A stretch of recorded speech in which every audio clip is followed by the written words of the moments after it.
So welcome to this session of our Smart Track presentation series.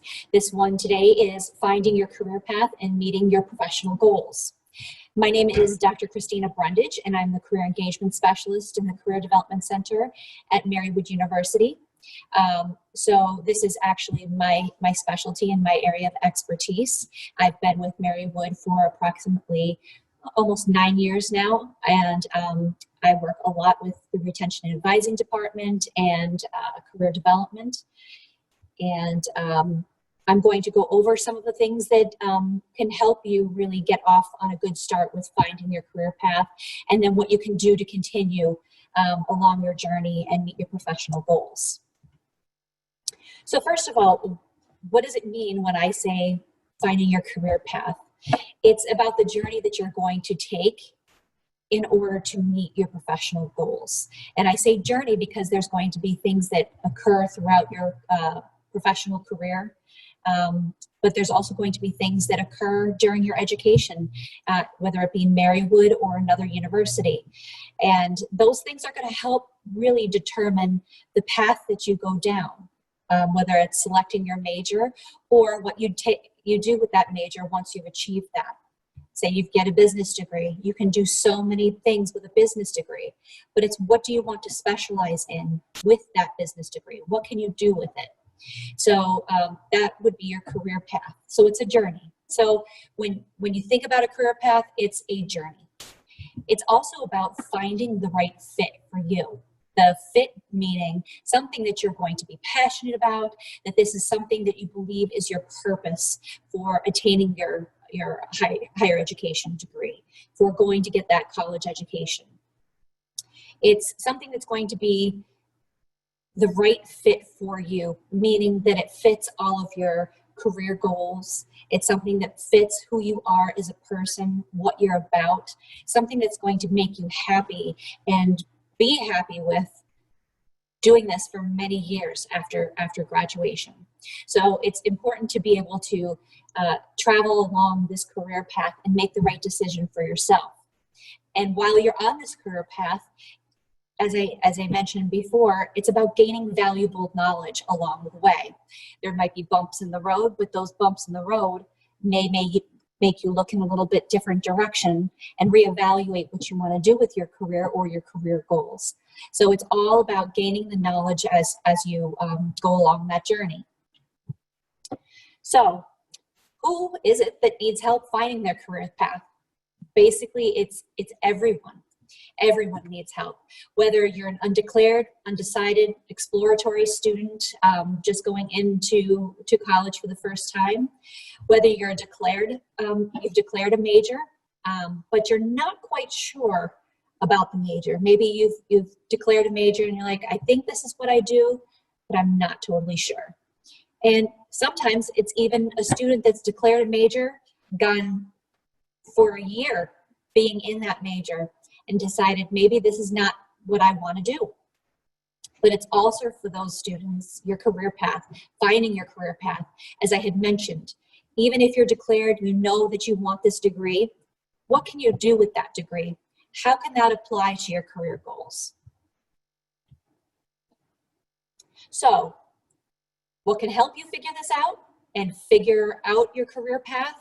Well, first and foremost, all colleges and universities have some form of career development center or career services department, which most likely also have career counselors or career advisors that will help you figure out your career trajectory or set career goals. So college career counselors, such as myself, are great resources to seek out.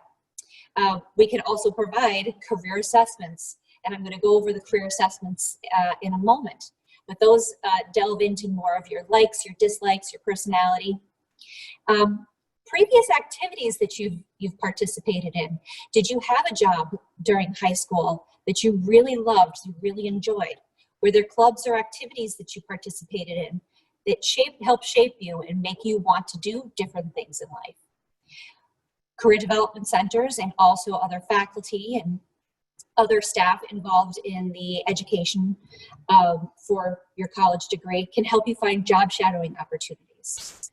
There's also the availability of mentors. Mentors can help you figure out the right career path and what would work for you and what your trajectory and or your goals are. Also, sampling different classes. I've worked with undeclared students for many years now, and one of the things that I like to suggest to some undeclared students is to try a class out. It can't hurt to try a class out. Say you're interested in business, but you really don't want to commit quite yet.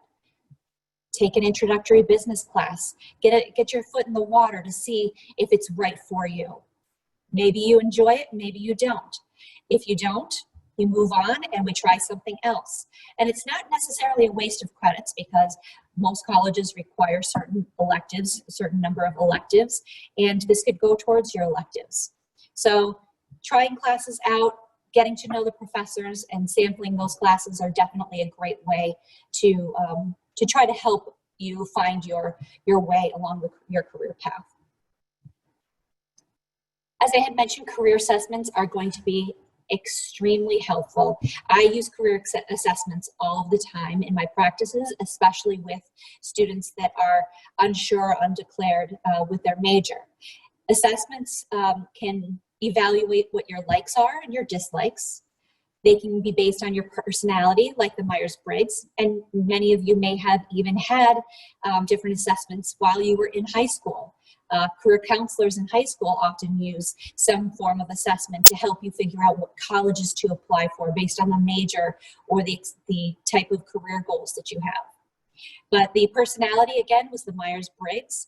Gives your personality profile. You get, you can see on the right-hand side, this is just a snippet of the different things that can comprise your personality profile. And it helps match you up with very specific careers that other people that have also gotten the same code as you do with your regards to your personality. We can also help you find different careers or different things that interest you. So you answer an assessment based on the things that you're interested in or things that you would probably prefer not to do. And finally, one of the other things that we like to evaluate are what skills you have. Maybe not what skills that you have, what skills that you perceive that you have, or skills that you can probably achieve. Based on all of this information, we can help provide you with additional resources and the results of the assessments so that you can then go out and do a little bit more research, a little bit more homework, and learn more about the different careers that they suggest would be appropriate for you and the right fit for you. These don't necessarily tell you, nope, this is what you have to be and that's it, you won't be happy with anything else. It just gives you a starting point as to where you should start looking and start investigating into to see if you would be happy doing these jobs. Based on this, I typically provide students with information regarding a website called onetonline.org. So that's ONETONLINE.org. And this is a great resource. It provides you with up-to-date information on the different jobs that maybe you were given within the report from your career assessment. So maybe it says that you should be an accountant, and I'm just using this as an example. You would type accountant in the search box on ONET's website. It would tell you more about what is the job growth potential for this particular occupation. What do they do on a daily basis? What is the salary range? Where are there more jobs available for this particular job? These are all additional things that are going to help you make the right decision on what career path you want to go down. So another thing that's going to help you find your career and go down that career path is prior and future experiences. So again, as I mentioned before, if you had a prior job while you were in high school or a job that you enjoyed, maybe even volunteer experience, and you learned something and you believe that you could continue moving upward within that organization, that would be a good place to start. Also, did you belong to any clubs, organizations, maybe even athletics that you truly enjoyed. This is all different things that a career counselor can discuss with you. And we pull these little bits and pieces out to help you organize information so that you can make the right decision for yourself. Also, internships. Some students along the way begin internships after their sophomore year. Again, that's all depending on the major that you're in. Internships are a great opportunity to get hands-on learning.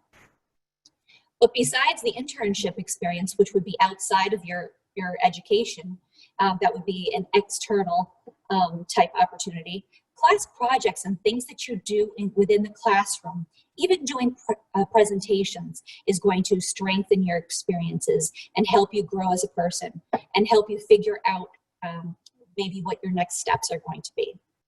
Another thing which Marywood is going to be putting out this fall for our brand new students and for the students that have already been attending Marywood is a student alumni mentoring program. So by gaining valuable knowledge and actually connecting with your alumni, you can gain valuable knowledge. They've actually been here, done that, participated in the classes, the sports, the clubs, the organizations. They've had all of these experiences, but they can also help guide you on how they got from point A to point B. Point A being their college education, and point B being their career that they've attained because of their college education. And they can talk to you about their very own journey. And as I said, it is a journey. It's all about winding roads. Again, nothing's straight nowadays, especially going from college to career. There's going to be twists and turns, and you're going to have those experiences along the way. And a student alumni mentor is going to help say, you know what, I know that you face this uphill obstacle, but look on the bright side. It's a learning experience, and once you get over the hurdle, this is going to be something that has made you grown, and it's made you stronger and more resilient, and maybe it's even helped you solidify your decision as to what career you want to do once you graduate. So now let's talk a little bit more about your professional goals. We've talked about, the journey part, but what happens once you maybe get into the major or you find the fit that's right for you? And how can you do things to help you develop and continue reaching your professional goals? Well, the first thing is to find that major that is right for you. It's the right fit, okay? And that is seeing your career counselor, talking with your faculty, your staff, the staff at the university. They can really help you find that fit. That is the very first thing to help you meet your professional goals. Another thing that you can do academic-wise is to consider the benefits of a minor for your career objectives. One of the things that I like to suggest for our nursing students at Marywood University, or anyone that's planning on going into the medical profession, is to consider a minor in a language such as Spanish.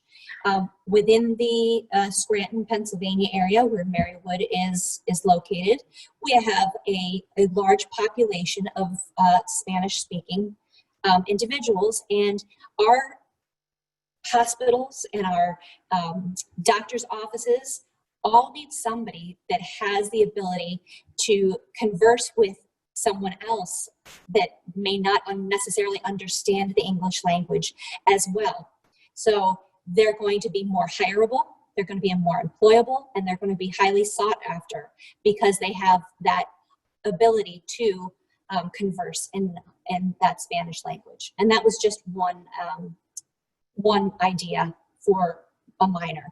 Another is criminal justice. Our criminal justice program is fantastic. What if you minored, though, in some kind of science to bring in that kind of forensic aspect when it comes to the criminal justice side of things? So you want to get more focused on the science side of criminal justice.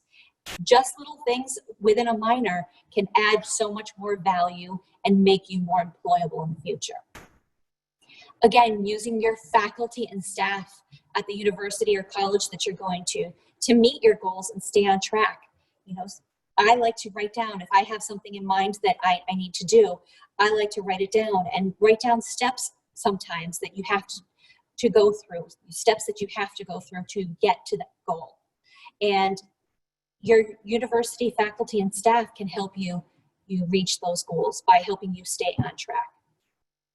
Also, consider the benefits of graduate school. Many colleges and universities are now offering accelerated master's degree. Our criminal justice program is 5 years, I believe. We also have our PA program, which is a quick turnover, and your master's degree is completed rather quickly. So if you're thinking about something, maybe early on you want to consider the fact that a master's degree may make you even more employable, and professionally it may make you stand out above other job candidates when you're applying.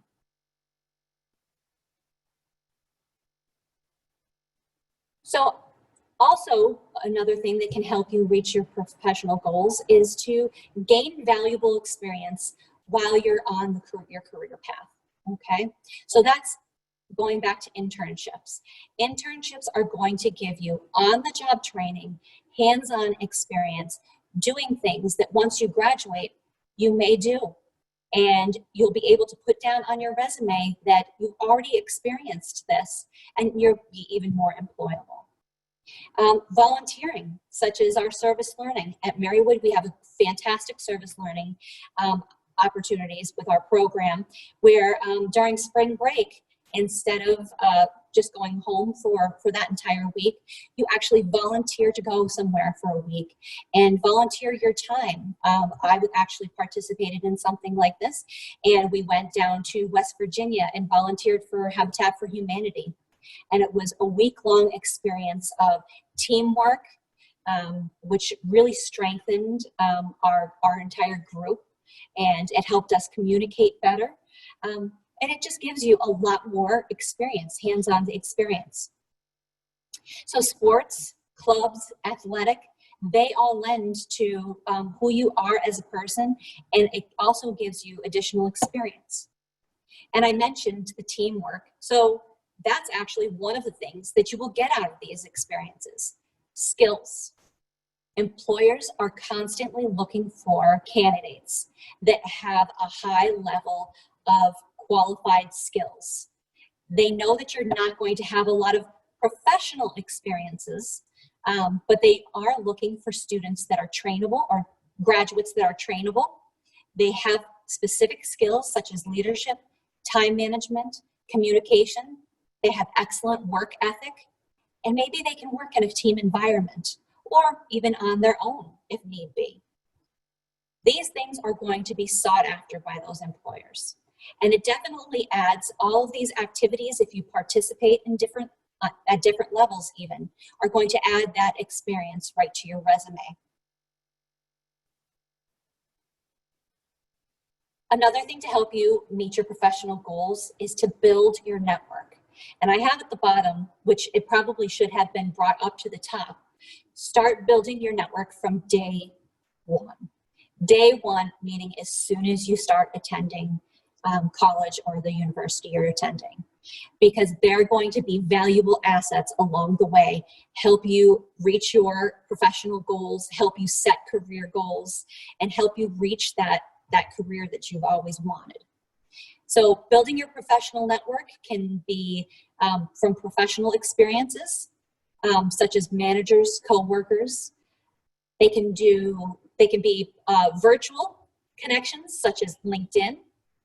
They can be that mentor that you met during your alumni and mentoring program that you participated in.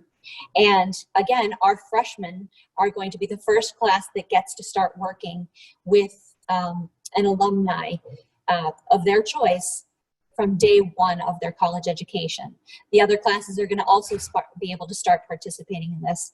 But that just gives the incoming freshman class a leg up, because they're going to be able to utilize all of these fantastic individuals for their entire college education, and be able to connect with them, chat with them, get great advice from them.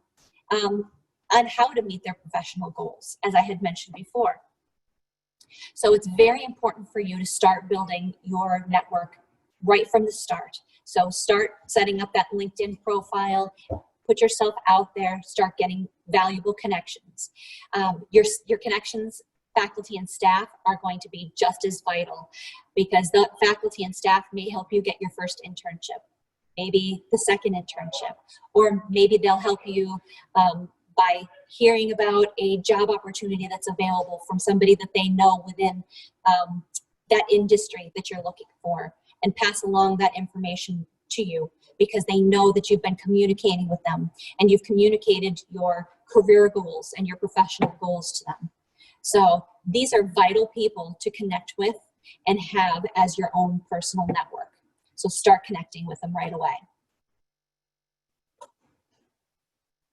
So I am going to wrap up, but there's just some tips that I want to provide you to give you a little bit more information on, you know, how to build that career path and progress on your journey to reach your career goals. And the first and foremost, the best one is to seek guidance and seek help, whether it's the college, university, and staff, career counselor such as myself, an academic advisor that you're going to be assigned, whether it's your faculty that you have within your classrooms. We're all here to support you on this journey. We're all here to support you and make sure that you're reaching your goals. We don't want you to fail. We definitely don't want you to fail. And it makes us feel so good when we can actually see you achieve your own professional goals. So use them, again, as your network and as guidance to help along this journey. I also want you, or suggest for you, to get active and gain experiences right from the start. You don't have to do an internship the first year, most likely, but get active in some of your clubs and organizations that you might have at your college or university. I know at Marywood we are going to be having Welcome Week to welcome all of our students back to campus. We're also going to be having a club fair where you'll get to see all the different clubs that are available across campus. Their meetings may be conducted virtually, or if they're able to find a great way of social distancing, bring everybody together. But it's building not only experience, maybe you're an officer of that club at some point during this journey, you're gaining leadership skills, but you're also networking and connecting with other students, with the faculty advisor potentially. You're doing things possibly for the community. And these are things, again, that you can put on your resume, but you're also gaining experience because you're learning communication, you're learning teamwork, you're getting leadership skills, and that makes you more employable. So get active right from the start and gain that valuable experience. Even if your major does not require an internship, I highly suggest everyone participate in some form of experiential learning opportunities, such as an internship. Develop the skills. These experiences are going to help you develop those skills that employers are searching for. Again, communication, teamwork, leadership, great professional work ethic. These are things that if you have these great skills, they can teach you the fundamentals of the job that they want you to do. So you're very employable. Find your passion and realize your purpose. You may have already heard this before from some of Marywood's marketing material, but that's what it's all about with your career. You want to find something that you're passionate about. You want to find something that you're going to find purpose in, because you're going to be doing this job or something similar for a very long time. You want to be able to use your degree to make a difference. So find your passion and realize your purpose. Another thing is to become, as I've been saying, become highly employable. If you're doing all of these things, your resume is going to be nice and full and you're going to look highly employable. And finally, be in demand. Another thing that I like to say Marywood students are. All of the colleges and universities, if you've developed all of these skills, you're driven, you've found a career that you're going to be purposeful in and you're passionate about, it'll come through in your resume, and it'll come through in the interviews that you're going on once you've attained your degree, and you'll be in demand at that point. So I would like to open it up for any questions that we may have, because I know I went through a lot of material, provided you with a lot of information. You can utilize the chat feature down at the bottom, or you can just unmute yourself and ask a question, and I'd be very happy to answer anything that you may be wondering.